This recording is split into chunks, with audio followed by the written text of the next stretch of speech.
The Berenstain Bears Lose a Friend. Written by Stan and Jan Berenstain with Mike Berenstain.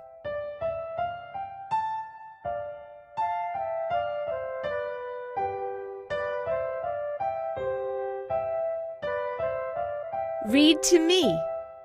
Read it myself. It's sad to lose a friend. It makes us wonder why. But a family's love and care can help us say goodbye. Fishbowl.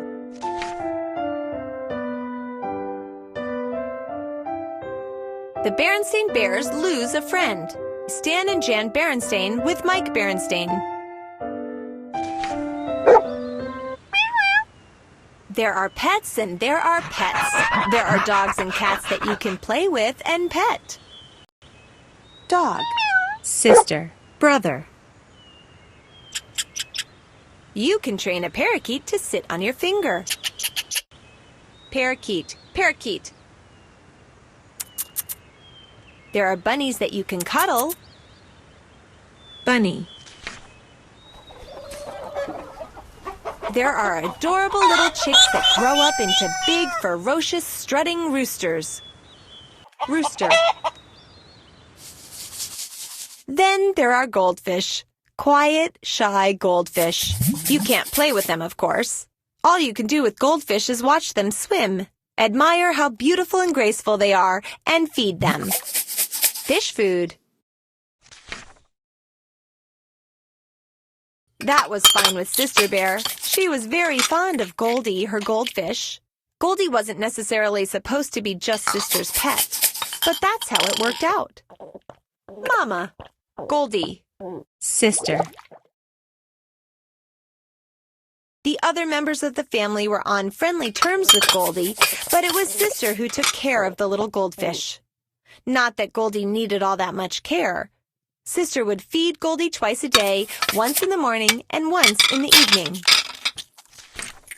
Sister didn't really expect Goldie to do much, except look beautiful and swim gracefully, gently swishing her tail this way and that. So Sister was a little surprised when Goldie came over and sort of said hello when Sister came to feed her. Goldie. Well, she didn't exactly say hello, but she did bump her nose against the fishbowl when she saw Sister with the fish food shaker. When the food landed on the surface of the water, Goldie would do a little underwater dance, nipping up at the floating fish food. Goldie, fish food, shaker. Every morning, Sister would say, "Good morning, Goldie," and shake the fish food on the water.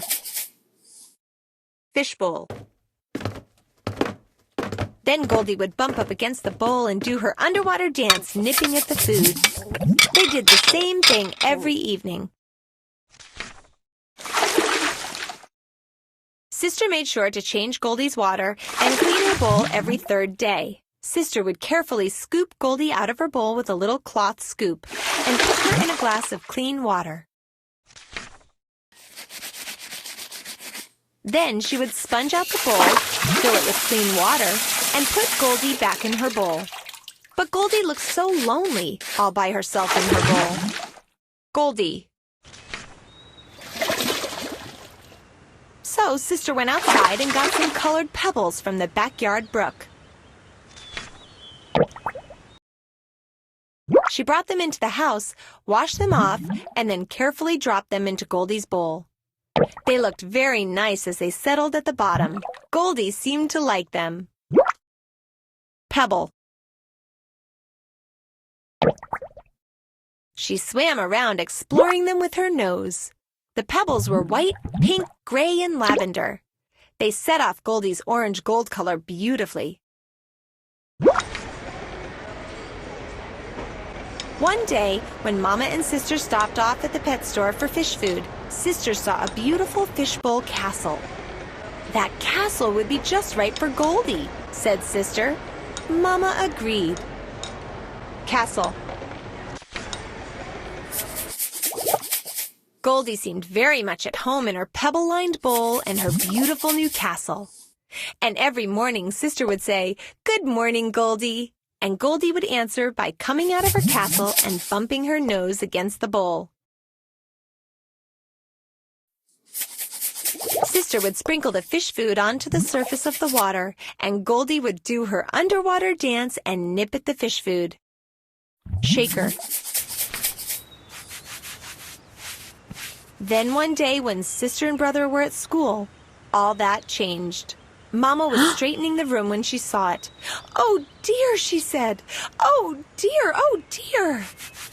Oh dear, oh dear, oh dear."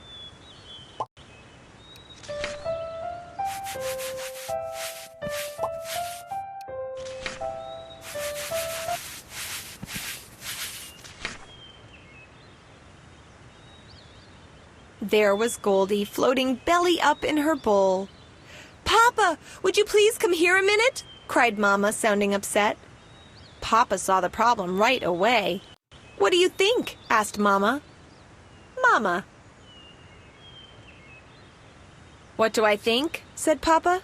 "I think Goldie has passed on to the big underwater castle in the sky."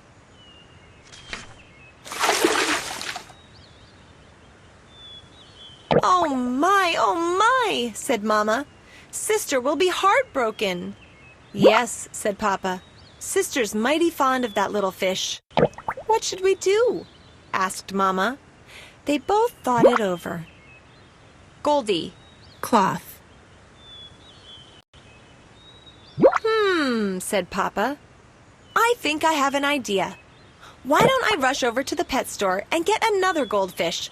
One that looks exactly like Goldie? It shouldn't be too hard. They all look pretty much alike. That way nobody will be the wiser, and poor Sister won't be crying her eyes out." "You know, dear," said Mama, "I'm not sure that's such a good idea. For one thing..." But Papa was gone.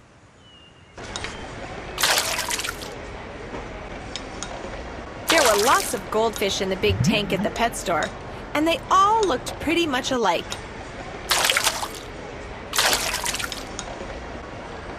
"Hat." "That one," said Papa. "No, not that one, the one next to it."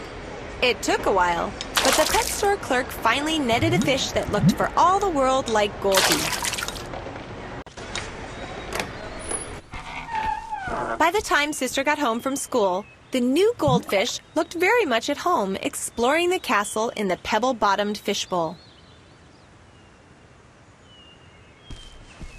But that evening, when Sister said, "Good night, Goldie," and began to sprinkle fish food onto the water, the fish didn't bump its nose against the bowl. It stayed hidden in the shelter of the castle. Sister didn't think much of it at the time. Brother. But when the same thing happened the next morning, Sister began to wonder. She became suspicious. She coaxed the new fish out of the castle and looked at it very closely. Papa and Mama began to get a little nervous. Then suddenly Sister cried, "That's not Goldie! That is a different fish! I can tell because Goldie had a tiny pink spot under her chin and a tiny blue spot under her tail, and this fish doesn't! Where's my Goldie? Where is she?" Tears. Sister. "Now, dear, I hate having to tell you this," said Mama, "but while you were at school yesterday, poor Goldie died, and..." Sister began to cry. "Where is she?" "She's in a safe place, sweetie," said Mama. "And who's this fish?" said Sister.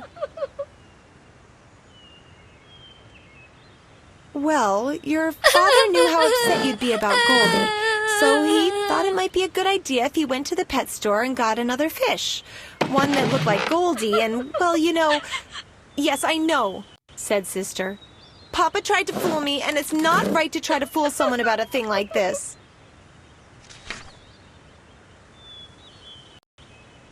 "Gee, don't be too hard on Papa, sis," said Brother. "He was just thinking of you." "I know," she said.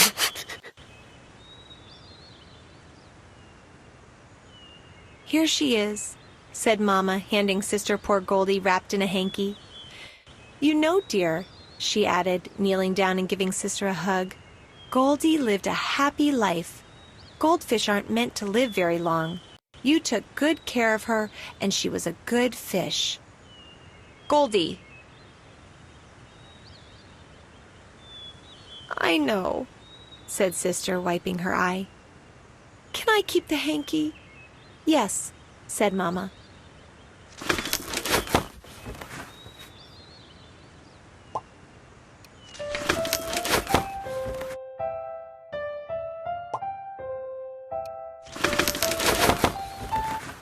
"You know those boxes that the kitchen matches come in?" asked Sister.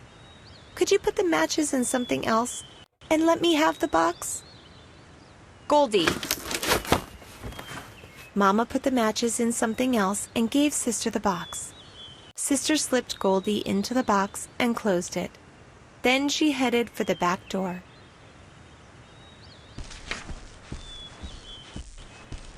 Can I come along, Sis?" asked Brother. "Sure," said Sister. "And bring a little shovel and one of those waterproof markers." "We'll all come, okay?" said Papa. Sister nodded. So Sister, Brother, Mama, Papa, and Honey Bear all climbed a small hill behind the treehouse. They found a medium-sized rock. Sister wrote something on the rock. They dug a hole, put the box in the hole, and covered it with dirt. Sister put the rock on the little mound of dirt. They stood on the hill for a little while, then headed back to the house.